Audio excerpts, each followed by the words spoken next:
Welcome to the Big Screen Symposium podcast. The Big Screen Symposium was held in Auckland at the Victory Events Centre on the 5th and 6th of April 2024.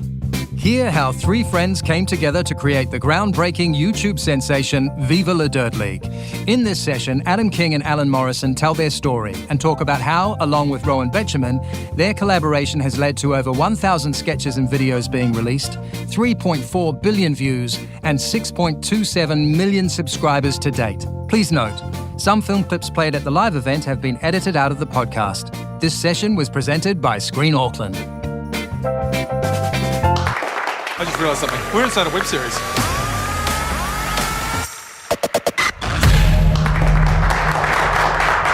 Hey, everyone. Yo. Hey. How we doing? What's up, everybody? Man, I feel like we don't need to do an introduction anymore about ourselves after that trailer one. pisses me off so much. Yeah, I know. Because it's the first thing whenever I load up my browser that pops up and it's just the most intrusive, like, holy shit, here I am. Hello, everybody. We need to change the music. The music's a little bit too intense. Hello.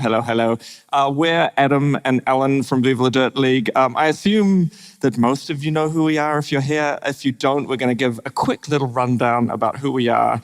In the plainest terms, we're YouTubers. I don't like that term. I'm not sure about you. I'm not a fan. No. Some people call us content creators or influencers, but That's the worst one. please don't ever call us influencers. Yeah, that's the worst one. I guess we prefer the term filmmakers. I like filmmakers. I think we're filmmakers that just are on YouTube for the moment.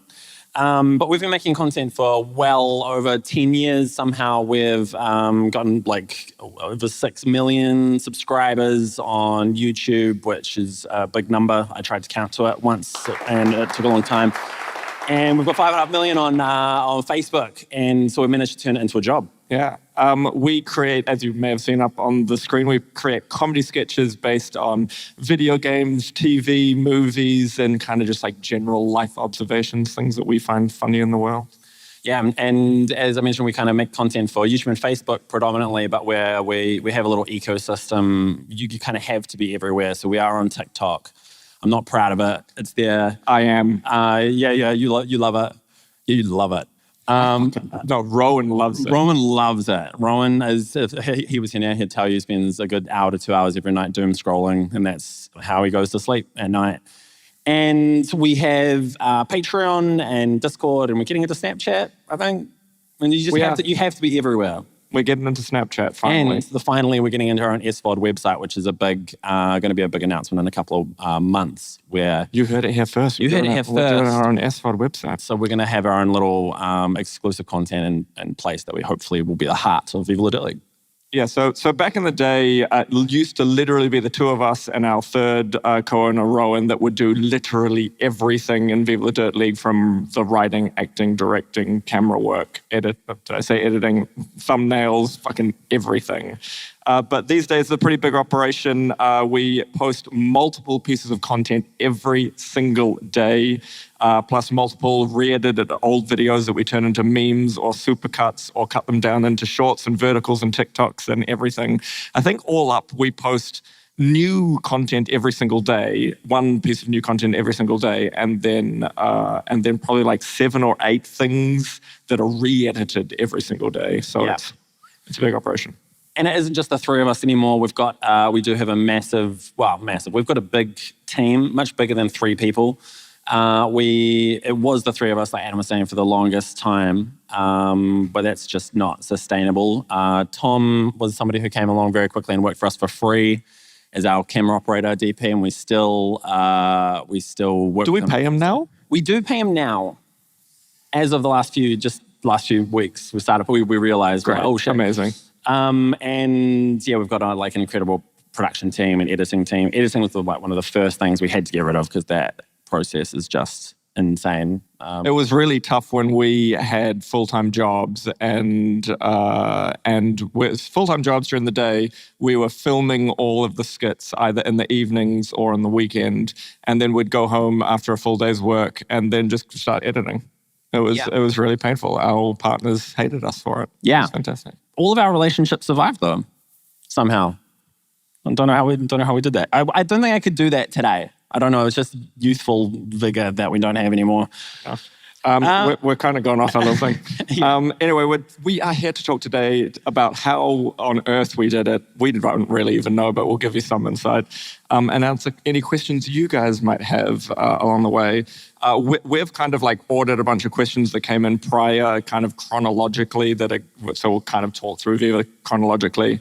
So if you have any questions that pertain to what we're talking about at that particular moment, feel free to chuck them on the app that you guys have, and we've got them on a little iPad up here, and we will answer them as we go, because it's kind of just better to, if we're talking about that topic, we'll answer a question about it. But we will also do a Q&A at the end. Just really quick, any YouTube content creators out there today? Hey, at the front. What's up? Any potential YouTube content creators? I know there's a couple. Hey, very cool. Well, stepping into the unknown. It very much does encapsulate, I think, how we started.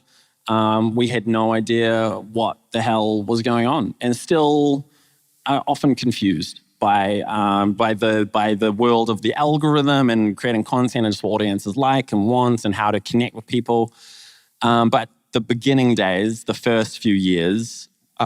I'm going to ask the first question. Oh my goodness. I'm going to ask the first question. You're going to ask a question? We haven't planned... Okay. I wasn't even there. I wasn't there. So I joined Viva after a couple of years. Alan and Rowan had already been doing it. So I'm going to start with the first question. Goodness. How did you start Viva La Dirt League? It's a great question, Adam. Thank you. We started... there were a few friends, and we all played a game called StarCraft 2. And it's a great game, but we were horrible at it. But we kept on trying. We'd jump online and we'd play games. And it didn't take too long before we realized that we all had two big passions, which were video games and movies. And we were like, holy shit, and content creation.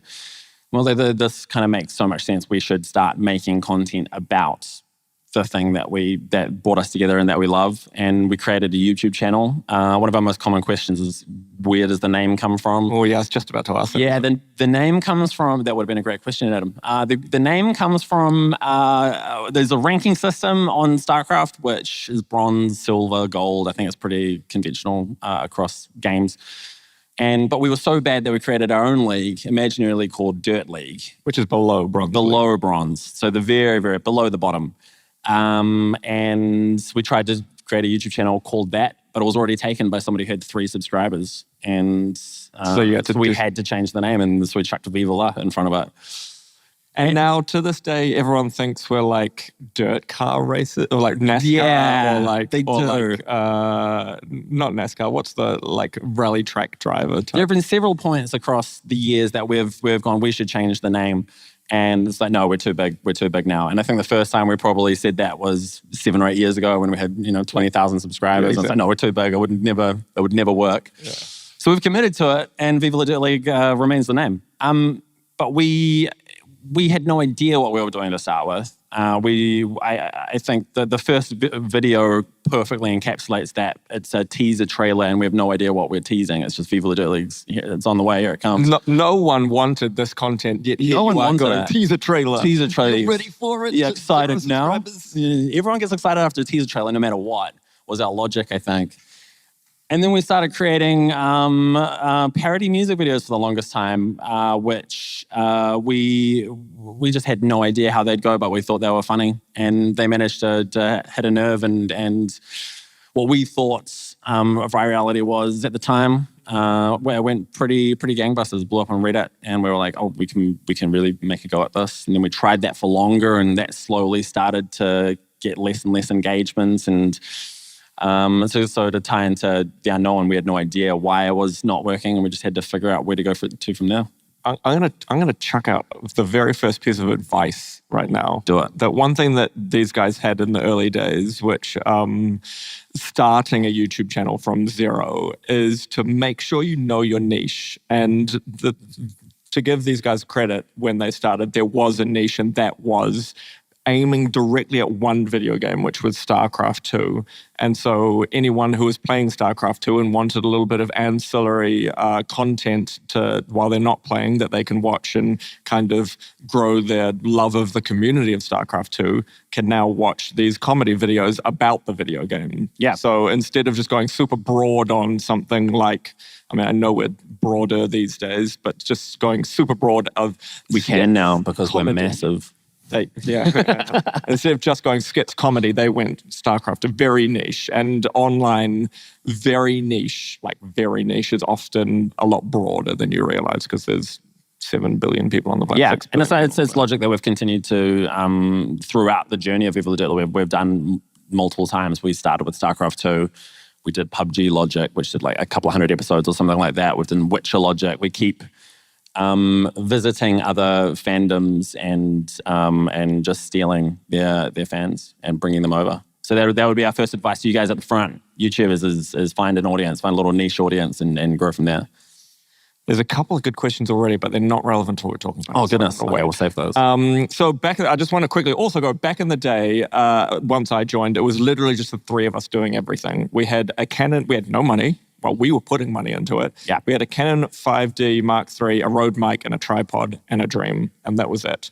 That was it. And literally it would be like, if it's a close-up on Alan, me or Rowan would be operating the camera. Yeah. There would be, and the little Rode mic on top, so it would make sure that you're standing close so the audio would get you. Yeah. And then Alan needs to do a close-up on me, so we'd finish his shot. I'd give him the camera. Wide shots were really difficult to get, weren't they? And you'd often do the entire wide shot, which was often the entire sketch, 2 to 3 minutes. And then you'd be like, did someone hit record? And you'd go back. Did you hit record? That's not my job. Did you hit record? You were the last behind camera. You were the last Why behind do you tell me to hit record? Because you were going to do it. And then you'd go back and the red light wouldn't be on and you'd be like, God. And it's always the best take, isn't it? It's always, you always feel like you did really well. And you'd have to do it again. So there were trying times. And as I said, we would then also be the editors and the ones doing the thumbnails and the ones figuring out the social media behind the scenes and the strategy, everything. Stepping out into the unknown. It was wasn't it? Oh my God, that's the theme of stepping the up thing. into the unknown. We had no idea. Next question. What's it like making content for YouTube/online audiences? How on earth have you successfully navigated YouTube as a platform? Trial and error, really, isn't it? We do now have a contact, but what we've found with these bigger companies is they'll often be like, we don't know either. If we have a point of contact with the companies, they're like, try this, I guess. YouTube and Facebook employees have no idea. The company is so big. They really want to help, but it's just the algorithm and the company and just the way it all works is just too big. Yeah. I don't think anyone can give you a concise answer on how to make it. It's something we talk about a lot and will probably keep coming up in this talk today is the algorithms of YouTube and Facebook are the unknown. God, if there's anything that's stepping into the unknown, it's those two algorithms. Yes. And some days it feels like you're throwing content at a brick wall, and if there's a little tiny little gap in that brick wall, your content is getting onto the other side where the audience are on the other side of the brick wall. It breaks my heart when I see other content creators who have this, like you'll see an amazing short film or an amazing sketch or an amazing music video or something, and it has like 10 views. Yeah. And it's just because that's the fucking algorithm. Something else I don't even think we wrote this down. This is something that is very important, is don't put all your eggs in one basket, especially on YouTube and Facebook. Like it just doesn't work. Like Adam was saying, we've seen people who put years of their lives into one particular project and have it uploaded, and well, they could have done that, and it could work out. Probably not on YouTube, but they could have hypothetically made dozens, if not hundreds, of other tiny sketches and tried other things and tested the waters and see what works, and see what flies, and see what audiences engage with. Kind of like what we, without really planning that way, ended up doing. Yeah. One of our main pieces of advice is fail fast, basically. If something's not working, try something else. Try the thing you're doing slightly differently. Change it up, basically. Yeah.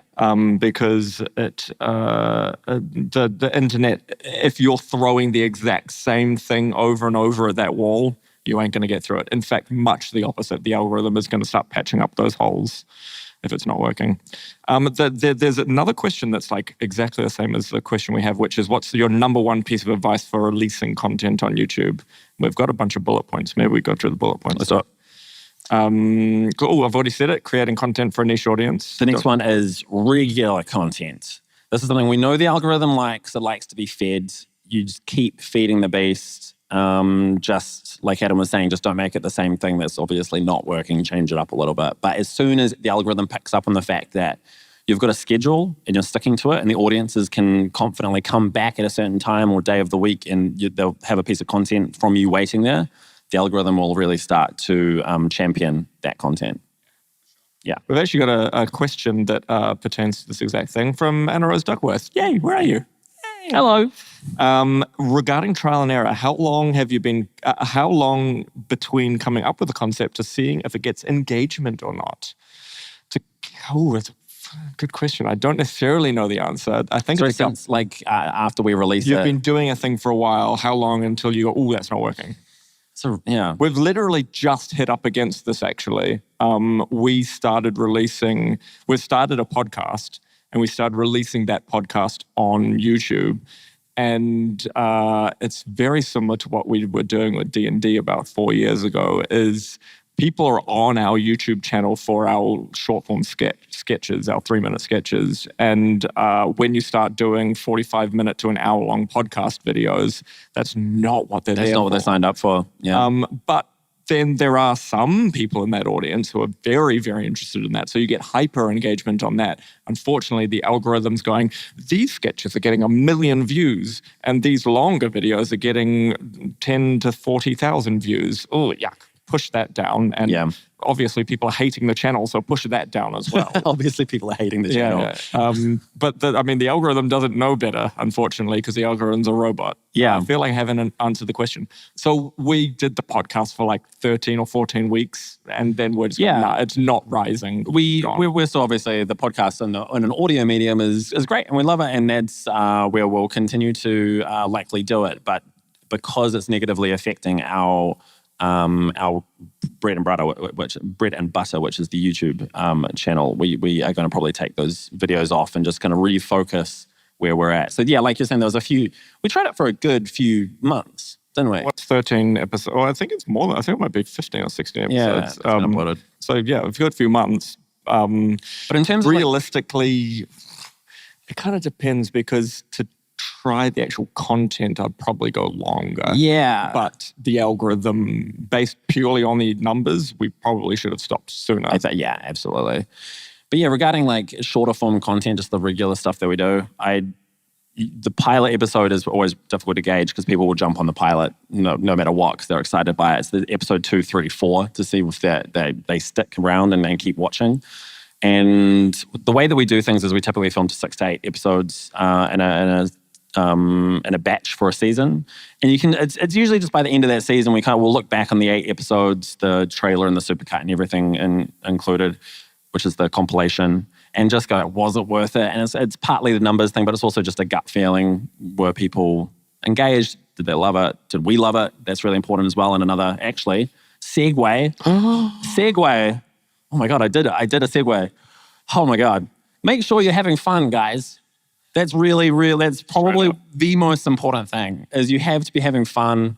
If you're not having fun, you're absolutely doing it wrong. It's one of the core pillars of Viva La Dirt League, and will forever be one of the core pillars. If we show up on set and we're not having fun that day, something's not right. And it shows up in the content. And it shows up in the content. I mean, I feel like not only is this a YouTube thing, but it's also a filmmaking thing. Like, we're not doctors. We're not saving lives. We're creating entertaining content or art. Otherwise, which, you got to be having fun, or you got to be putting some passion into it. Otherwise, what the fuck are you doing? Yeah, so having fun. I made that capitals, and I put 5 N's on fun. 1, 2, 3, 4, 5 N's. I did put 5 N's on having fun. There's too many N's. Yeah. Next question. What do you know about your online audiences, the demographics, what they respond to? How does the audience... and 95% male. Yeah. That is what they are. What's going on? So we're not attractive enough. Well, what is going on, Adam? We're look better. slowly, it was Look better. 98% for a while. Look, I'm trying to look as good as I can, man. 95% male is what we know. Yep. But genuinely, YouTube and Facebook do have very thorough statistics in the back end. You can see statistics right down to a single person, basically, and that is on gender, age, where they're from in the world, not just their country, but also their city. Sometimes it's often even gives more closer than city. Yeah, well. And then exactly what video they watched, where they watched, how they watched it, where they watched it. What are the channels they're subscribed to? What are the channels they're subscribed to? What video they came from before that, if it was your channel video or a different channel video. Yeah. So I guess the best information you can kind of take away from that, because it's a very detailed breakdown. But if the vast majority of our audience are from America, so we typically release content that really caters to the American audience. So it'll go live at a really good time for them. A lot of New Zealanders will ask us, why the hell do you guys release your videos at 10 p.m.? Yeah. And it's because 10 p.m. is, I think, 6 a.m. on the East Coast of America, which means they're waking up, immediately see it, and that wake up and immediately see it just rolls across the entirety of America. And then because the first 8 hours and then the first 24 hours of a YouTube video are the most important time for the algorithm. And so if we're getting those immediate views as the sun rolls across America, it gives the video its best chance at life, basically. Absolutely.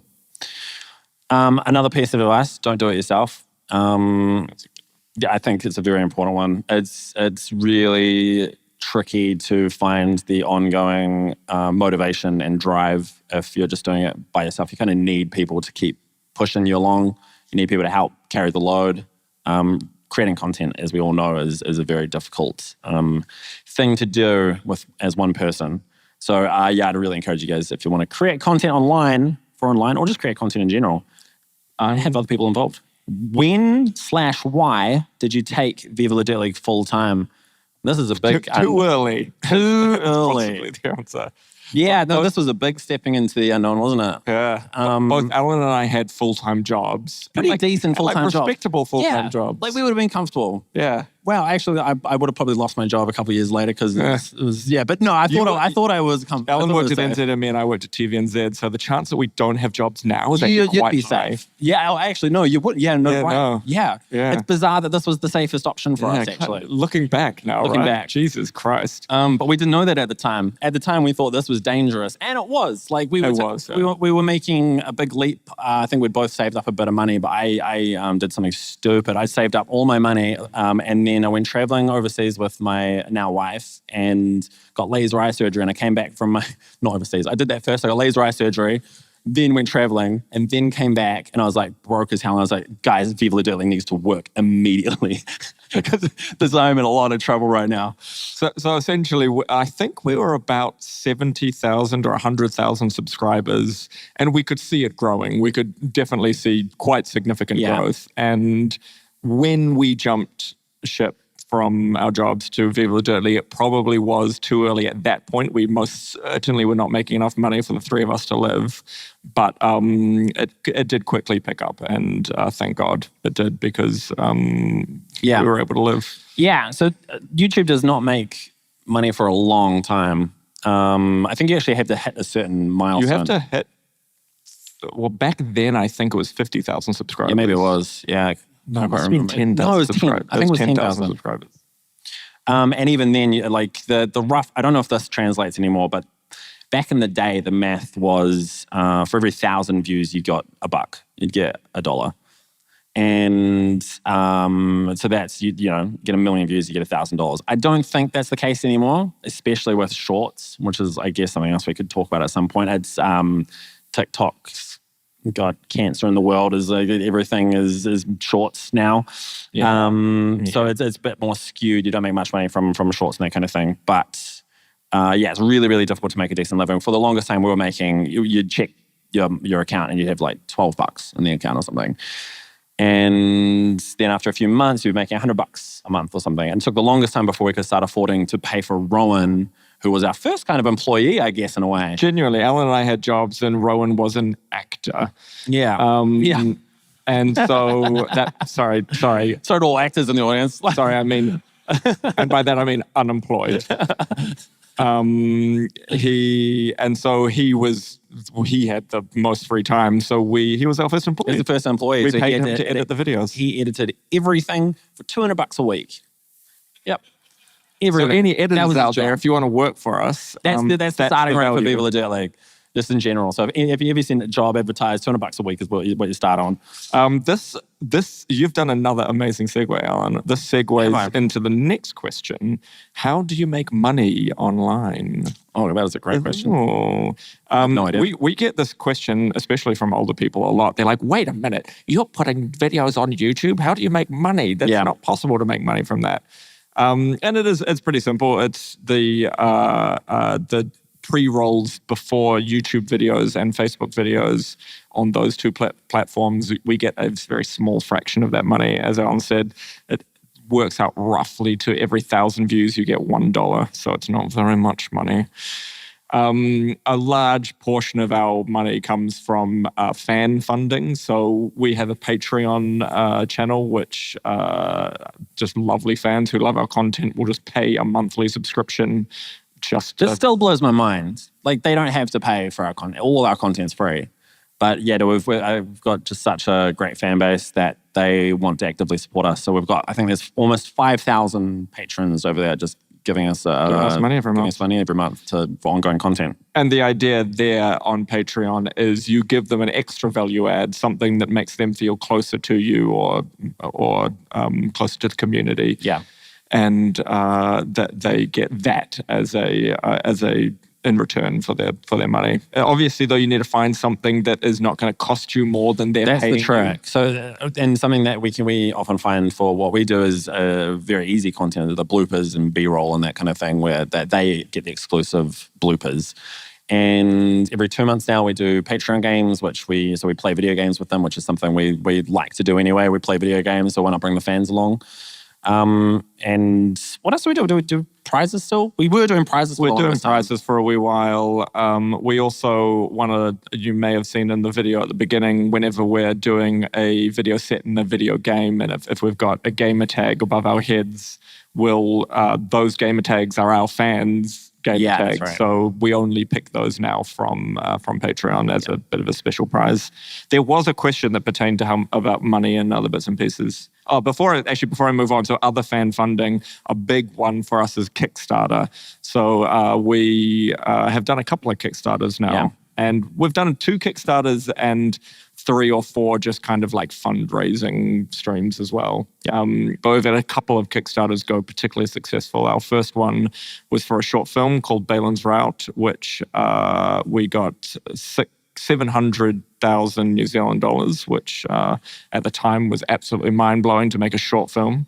We're very happy about that. And then oh my God, how long ago was it? 2 years ago, we did a Kickstarter for our new studio, which we earned 2.5 million US. And after everything was tallied, it ended up being 4.1 million New Zealand, which was... Yeah.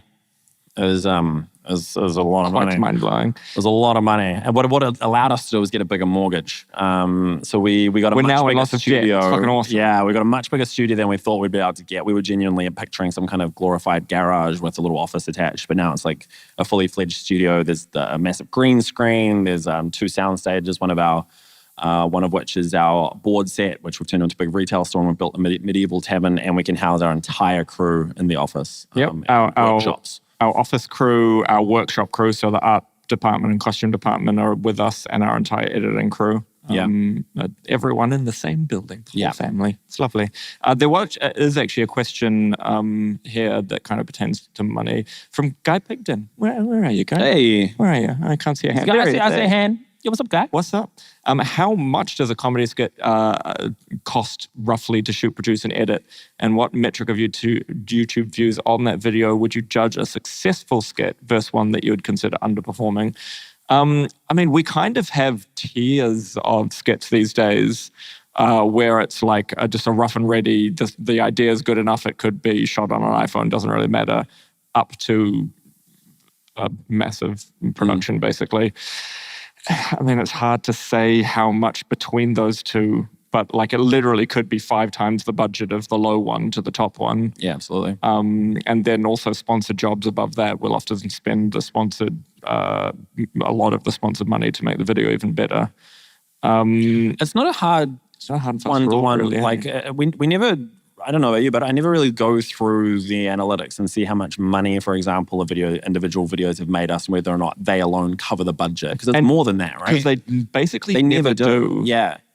That a singular video never makes its money back. Yeah, very rarely. If they go viral on Facebook, then maybe, but you kind of have to take into account merchandise and Patreon and things like Kickstarter that make up the rest of the money. I mean, I wish we were some of those types of YouTubers that just go, hey guys, here I am at Woody, whatever. We should try. Should we just hard pivot to that? We should pivot.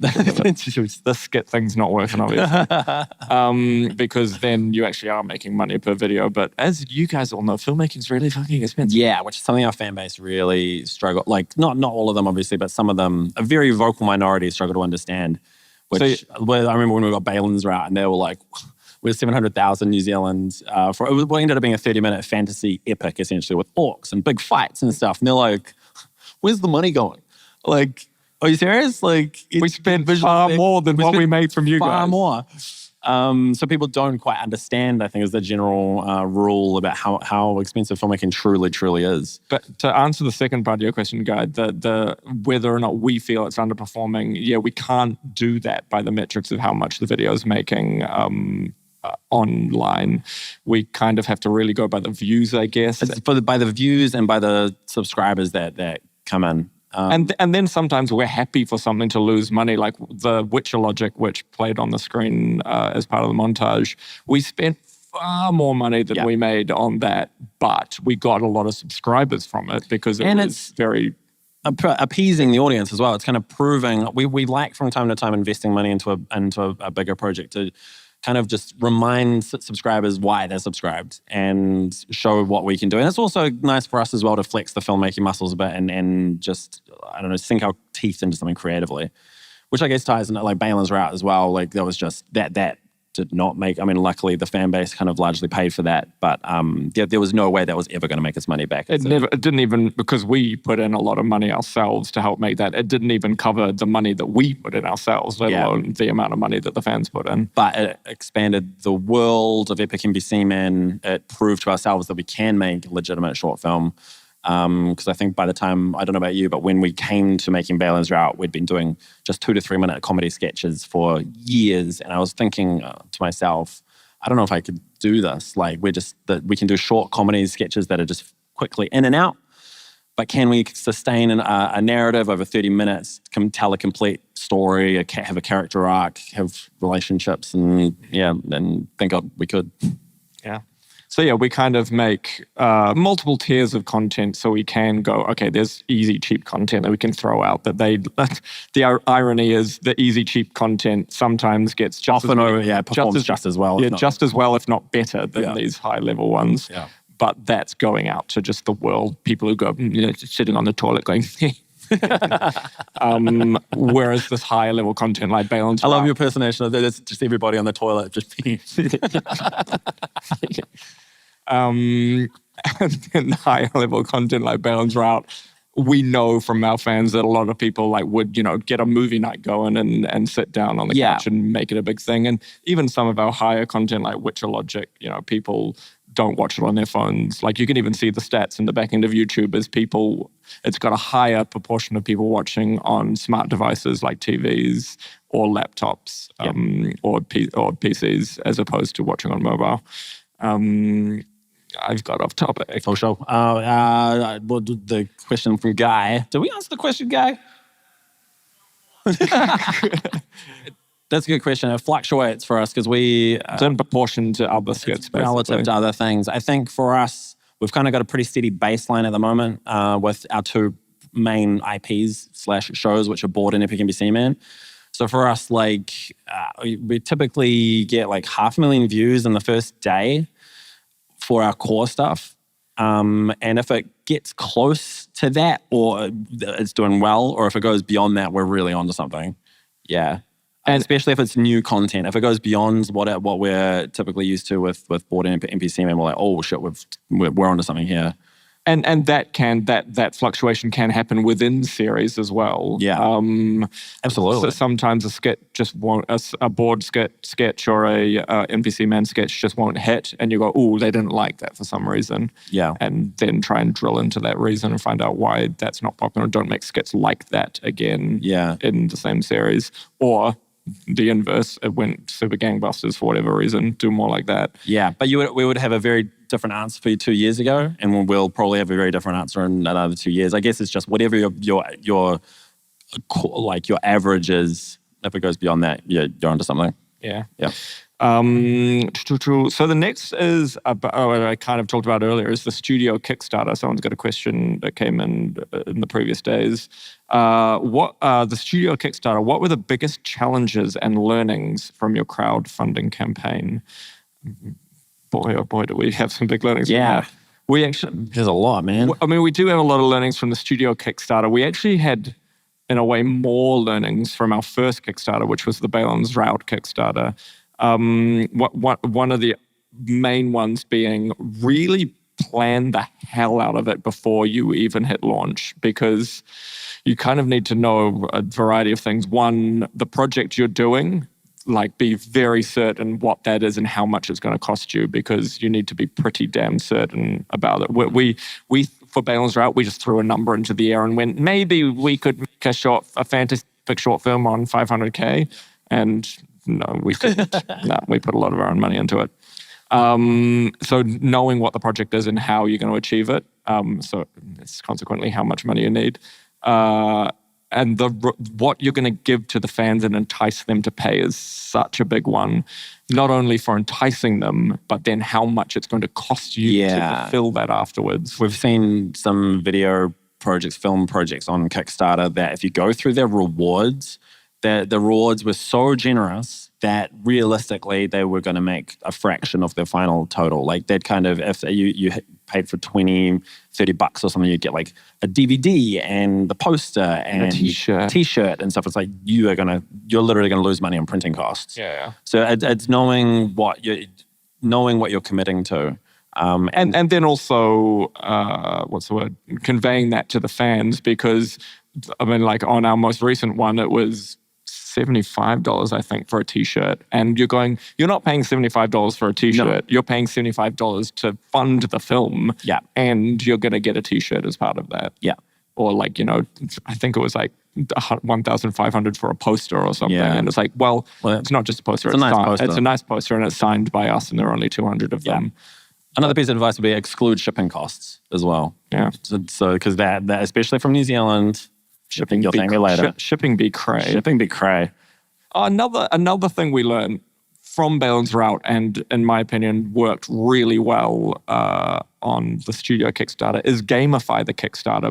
Absolutely, that's a big one. Make it exciting, making it an event. Like people want to not only give you money, but want to keep coming back and see how it's doing and possibly give you more money.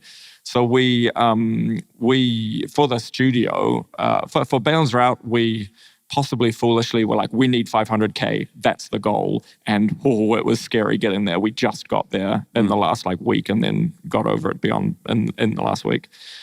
For the studio, we pretty much knew we needed about $1 million New Zealand dollars. Yeah. So that was the goal in our heart. Oh, so you were talking about the Balin's Route. I was talking about right. Yeah. Studio. No, Balin's Route was 5 was a bit too ambitious. Yeah. But the studio, we knew in our hearts we needed about $1 million, but that wasn't the goal, because any fan in that first day turning up seeing $1 million would have gone, oh God, they're never going to get there. I'm not going to pledge. And you have to kind of try to you have to try and get them pumped. So if they visit the Kickstarter, your first goal is $1 million, but you're at 10,000, there's a big gap between the two. And they're kind of going, much like voting, they're going, oh, my vote means nothing. My $5 means That'll nothing. They're not going to make it. And they're quite discouraged. And actually, they won't pledge. Won't pledge based on that. So instead, we made our first goal 100,000, which, oh my God, if we only made the first goal, we would have been like, so we're not getting a studio. I'll hang this green blanket up in my bedroom. So we had, I think, like 12 goals. I think it was 100,000, 250,000, 400,000, 500,000, 750,000, then 1 million, which was like our true goal. And so we kind of gamified it in that way. We made level, and we literally called them level 1, level 2, like because we're a video game channel, we made it gamified. Yeah. And we said not only what we're doing at every level, but what they get at every level. So at level 1, it was like success. Level 2 was now we're going to have a green screen. Level 3 was now we're going to have a tavern. Level 4, now we're going to do this show. Yeah. And you get. I can't remember them. But we also gamified if it hits a certain amount of, because we made a lot of promotional content. So if one of the trailers promoting the Kickstarter hit 500,000 views or something, that unlock another kind of so we made a reward. We made a little reward, a social reward star system, like stars at primary school.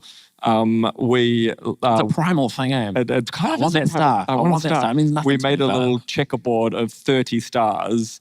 And then a goal for like, if we get 5 stars, you guys get X. If we get 10 stars, you get Y. If we get etc. Yeah. And so like to get stars, it was like the trailer needs 10,000 views, 100,000 views, 200,000 views, 1 million views, and they get stars at each level. Or the Twitter post that we put out about it needs this many shares and this many shares and this many shares. So again, just gamifying everything to go. Those hardcore fans are going, starting campaigns to get more shares on the trailer because they want to get another star. Yeah, they want that star. Yeah. They want that star. So not just basically like, please give me money because I need money. Yeah, we did have to, we really struggled with that for the second Kickstarter because our mission was really to pay off a mortgage. But obviously we couldn't be like, hey, can you just help us pay for our mortgage? You had to plan a whole thing. So we had big discussions about how we're going to do this Kickstarter properly. We spent months and months on it. We really turned it into an event. We kind of put it under the banner of help Viva the Dirt League evolve into the next level. We were initially thinking of calling it Viva 2.0, but then we ended up calling it the Great Expansion. The Great Expansion. And kind of which promising more content, like upgrading our pre-existing content, and allowing fans to be part of that ride and seeing if they gave us X amount of money, they'd be along for the ride. They'd be part of that journey. Exactly. And like really turning into events, building up to the launch. When you launch, have videos, have everybody on social doing stuff. Just really push it as much as you can. Yeah. The next 2 questions kind of go hand in hand. Is now the studio's set up, how has it changed your work, and where to next? The kind of last questions. It's God. It was kind of stepping into the unknown, wasn't it? It was stepping into the unknown. Prior to having the studio, we literally worked out of our homes and cafes and whatever filming location we're filming at. So it led to a lot of business growth and a lot of things that, stepping into the unknown we hadn't thought about. We were like, I don't know about you, but we were just content creators, and I thought of myself as a creative and as a director and a writer. A director and a writer and an actor, and now we're like business owners, and we've been having to learn a lot of stuff about running businesses. Do you guys know what fire egress is? I still don't know what that is. What is that? Do you know, I now know the intricacies of how many people are allowed to be on a fire egress path. Wow. Depending on how many are in a building and how many doors there are in that building. God, I just zone out. How many toilets are in that building. Okay. And how many fire extinguishers you need to have. God. Jesus. You need to remind me about all of that.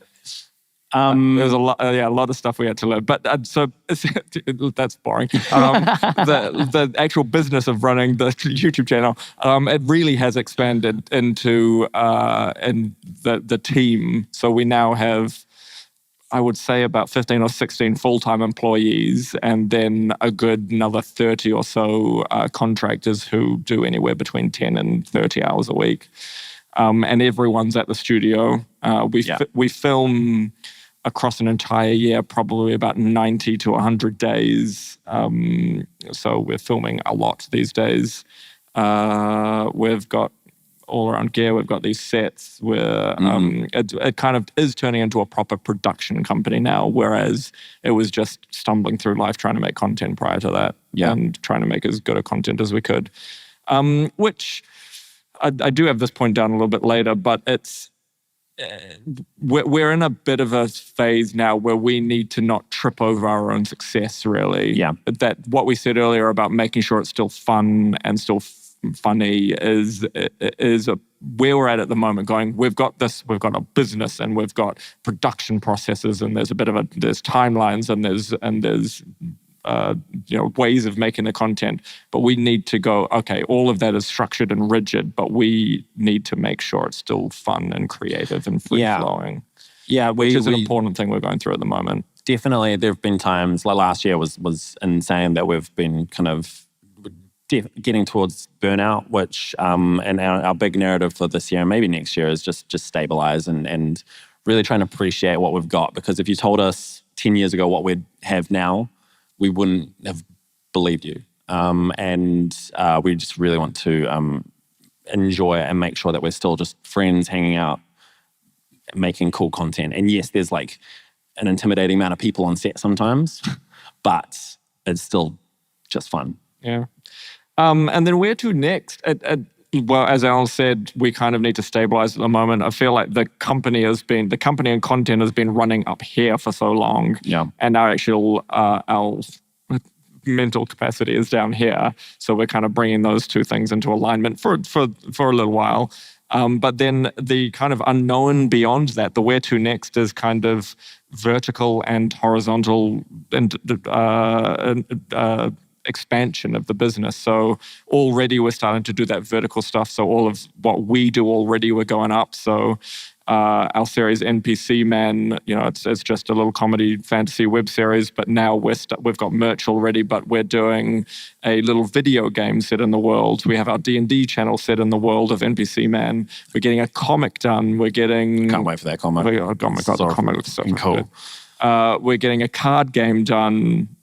There's a couple of other things that I'm forgetting. Potential, there's potential, like Bounds Route, the short film, there's potential feature films that we're working on. So going up on all of this content that we've got, but then also going more broadly as well, we've already got 2 YouTube channels. We technically have a 3rd Spanish language YouTube channel. We don't talk about that. We don't talk about that anymore. We've got a secret hidden Viva Dirtly gaming YouTube channel, which we might start releasing gameplay stuff. We'll just think about that. But then just going wider as well, starting more channels to do a broader array of content. Because the business is now set up in a way that the three of us, very shortly, the three of us can kind of be overlord creators and doing the things we want, but also enabling other creators, other people that we work with or other people that we can bring into the family. Empowering them to make content within the Viva the Dirt League ecosystem and allow other creators to make awesome creative content and get it seen by hundreds of thousands, millions of people under the Viva the Dirt League umbrella. So that's kind of where we're moving to at the moment is to empower other New Zealand creators. Instead of putting it on YouTube yourself and getting 0 views. Well, that's where Rowan is right now. So Rowan's gutted he couldn't be here, but he's down in Wellington filming with an amazing group of people called Couch Kumara, and they are making a series that we've funded and will be released on Viva, and there'll be some annotations, which are kind of the end screen pushes towards their content and kind of promoting them and putting them up on a bit of a pedestal. And if it works, that means we'll bring Couch Kumara into the Viva family and we'll empower them to make even more content, higher budget content. Yeah. And then, so it's kind of that horizontal expansion out that way and start doing more. But it will, as I said before, making sure we expand that way without toppling over. Yes. So doing it in a smart way that is actually going to be sustainable. But yeah, outwards and upwards is what's going on next. Yeah. Now, shall we dig into the questions? I'm going to go highest rated. Also, if you want a question really, you can upvote questions. It turns out. Questions. From Luke Ross. Hi, Luke. You've created a commercially viable independent content creation model. Thank you so much. Do you think that New Zealand should prioritize funding creators that are attempting to build similar self-sustaining brands? Yes. Next question. Absolutely. Yeah, I mean, the short answer is yes. The long answer is more complicated, unfortunately. It is. It's a strange one, I guess. I can kind of understand the reasons as to why not. Yeah, I fully understand that both New Zealand On Air and the Film Commission's, not priority, what's the word? Their mandate is to create content that would not otherwise get created. Yeah. And also for diverse voices. So it's a really hard one. Because it's not just to fund stuff. I'm so far out of the loop with this. So they don't recognize YouTube as like a viable... Well, they semi-do. They semi-do now? Do. Right. It's complex. Yeah. There's a really concise answer for you. They don't know themselves is the issue. Yeah, Is anyone right. here from New Zealand Air? Do you want to come up here and have a chat with us? Yeah, I feel like we're not the experts to talk about this. No, yeah, I'm unqualified. Yes would be the answer. I guess I would like to see New Zealand On Air, and I guess this is something we can talk about. I would like to see New Zealand On Air and the Film Commission change so that they are funding things. I feel like there's a big emphasis on funding things that for New Zealand eyeballs, which kind of is That's one of our core. We're not necessarily oppose that, but it's just our primary goal is just to make content for the whole world, right? Exactly. Like, I think they should really focus on making New Zealand content for sure, but New Zealand content for the entire world, which, Yeah. thanks. Which I think two things. One, if we were making, if New Zealand creators were allowed to be a bit more broad with their thinking and not only have to make content for New Zealand audiences, it's likely that more diverse things would actually be funded. And then secondly, the world loves New Zealand. Why on earth are we funding things just to be seen here? If we're funding things to be seen around the world will fucking love it. Yeah. They love us. So... New Zealand On Air, where are you? There's a camera pointed at me. New Zealand On Air. This is like... I hope that answers your question, Luke, wherever you are. The next one from Jared is one really cool thing about how you guys do your subtitles in your videos, and it makes it feel very accessible for the deaf community. How did you come up with that idea? Thank you so much. Yeah, we just really there was a massive the request for it. There were lots of people that almost demanded we do it, and we're like, all right. And anytime we accidentally missed out subtitles, The deaf community would be like, oi, and we didn't like them getting angry, so we just kept doing it. And it was actually just down to our editors who started really playing around with the subtitles and making it really a lot more engaging and fun and vibrant. And if someone's angry, it kind of shakes, and it just turned into another opportunity to play. There's I feel like there's three pillars to our subtitles. One is for the deaf community so they can enjoy it as well. Two is the New Zealand accent's really hard to understand internationally. So we also speak very, really fast, and New Zealanders don't use vowels in the same way that the rest of the universe do. So it's for the international community, for people who can't quite understand us. And then the third, we actually put like little Easter eggs into our subtitles as well, like often things that are either happening silently or the editors will put little notes and little Easter eggs and little just like fun things. They get quite cheeky sometimes, don't they? They get a little bit cheeky, don't they? Sometimes they do. I noticed in last night's video, there were a lot of swear words, and usually what the editors do for subtitles is just, if it's fuck, it's F***K. But they changed all of the swear words. They changed shit to shanty. They changed fuck to flippin'. And there's a couple of others as well. And I was like, that's really cheeky. I like it. That's fine. But yeah, we do it for the deaf community. We do it for the international community who can't understand us. And we do it to be fun. We do it to, often, it's also a little bit smart, is you'll see people like, I had to watch it a second time to enjoy the subtitles. Yeah.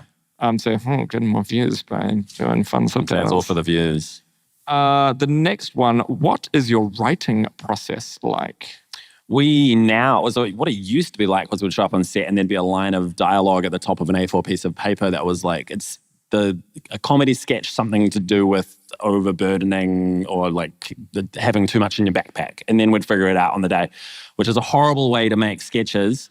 I feel real bad for our early days crew, who are still the crew we work with now, but our crew in the early days where we'd turn up to set and go, what are we doing? What's the sketch? I don't know. And we'd have to huddle together. Something about too much in your backpack. And then the camera guy and the sound guy are just sitting there for an hour while we figure out what the sketch is, let alone how to film it. Yeah, I remember there was some time, I have a core memory lodged in my brain of Tom just like staring daggers at me like while we were trying to figure this out, which was not helpful. But now we've got a fully fledged writing process. We've got a team of amazing writers, the three of us and Gabe, who might be in the audience somewhere, Britt and Ben. Ben is our kind of head writer who kind of just coordinates the whole thing and works very, very closely with our production team. So anything that needs to be updated, he sends it off to them and they'll bounce back and forward. We've got a huge archive now of scripts. And I think we write most weeks at the moment, right? Yeah, we do writers' room every every week. They come together and for about 3 to 4 hours and we'll just sit in a room and try and make each other laugh and then allocate scripts and they'll go off and do them. Although, so now we're a bit more strict with scripts. There is still that balance to be had because back in the day, even though we took time on set to write or improv, come up with the skits, it made it feel a lot more organic and free-flowing. And now we have scripts that can sometimes feel a bit too structured. So again, it's finding that balance of still having fun and it being organic and improving and feeling free to completely throw the script out on the day and make it feel fun and improv. There's a lot of good questions on here. I hope we can get through them in You've got 2 minutes and 5 seconds. 2 minutes and 5 seconds. Oh God. I'm gonna really quickly answer one from Steve Barr. Do you pay for promotion of your videos? And if so, what factors go in? The answer is no. I wonder if we should. I don't think we should. I remember doing it for this was years ago we tried. Companies pay for it. Yeah. People who have good content should not pay for it. Yeah, I 100% agree with that. I remember we tried years ago. And I think the algorithm initially goes, oh, here's a boost because you've done it. And then you stop paying and they're like, oh, I'm going to put you down here. And if you want to pay, if you want to get back up here and get seen by everybody, you need to pay. And we really had to climb out of that rut to be seen again. So we haven't paid for marketing in years. Yeah. My belief is if you have good content, it'll be seen. For the love of God, do not pay for it. Yeah, your audience is your marketing kind of, right? Yeah, essentially. Yeah. I'm going to try and pick the best question. 1 minute. We don't have long. How much longer are we allowed to go for? Are we allowed to go over time? Probably not. Do you have a partner with other creators to produce content? As I was saying earlier, we're going to start doing that. Yeah. Tick. Got a question off. I like this question, so I'm going to read it out. Interested to know what support you're receiving from mental health organizations around the content you started creating around the themes of anxiety, mental well-being, workplace bullying. This is a really important area. What challenges are you seeing that needed to go into this on this journey? It was really our own mental health journeys, really. Yeah. And we felt that we could use... this is kind of a separate topic, but we could use our platform to say important things. Like, we are comedy creators at the end of the day, just kind of like, we're not that special, but we do have a lot of eyeballs.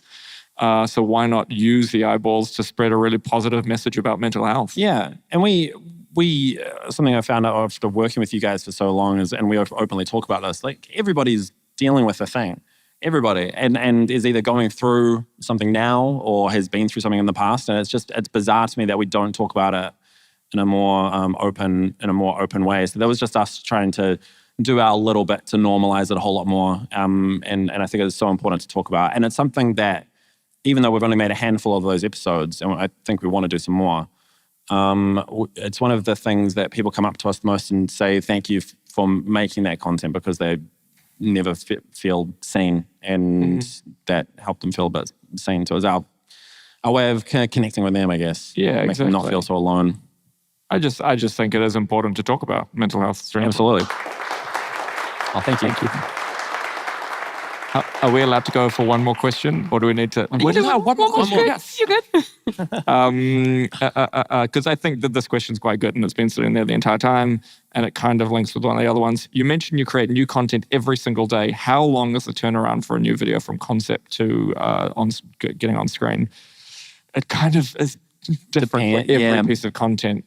But we used to film like every weekend, basically, and then what we'd film on that weekend would be the 3 pieces of content for the next week. Yep. So we can, if we need, because they're just 3-minute sketches, we can, if we need, turn around a video in a couple of days. Yeah.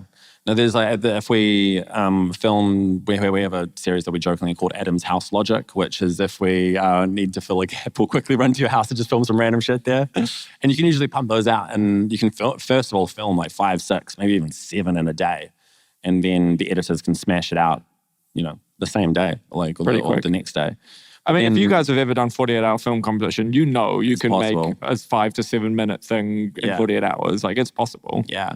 But then on the other flip side, there's going to be an episode coming out next week called Poop McDinglefart, which is real highbrow the coolest name of an episode ever. And it's a really intense VFX one. And I think we've been working on it for like... We've spent so much money on this much money on Poop McDinglefart. Poop McDinglefart. Please watch it. Please watch Poop McDinglefart. It's the stupidest skit to spend so much money on.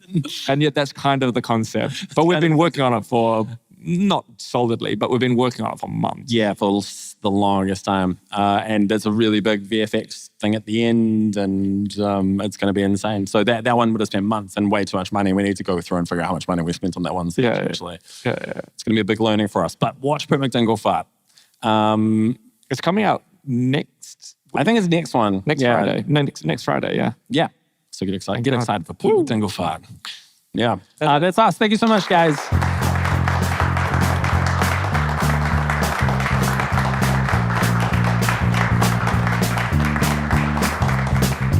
The Big Screen Symposium 2024 was presented by Script to Screen. We gratefully thank our event partners, the New Zealand Film Commission, Images and Sound, New Zealand On Air, and Te Mangai Paho.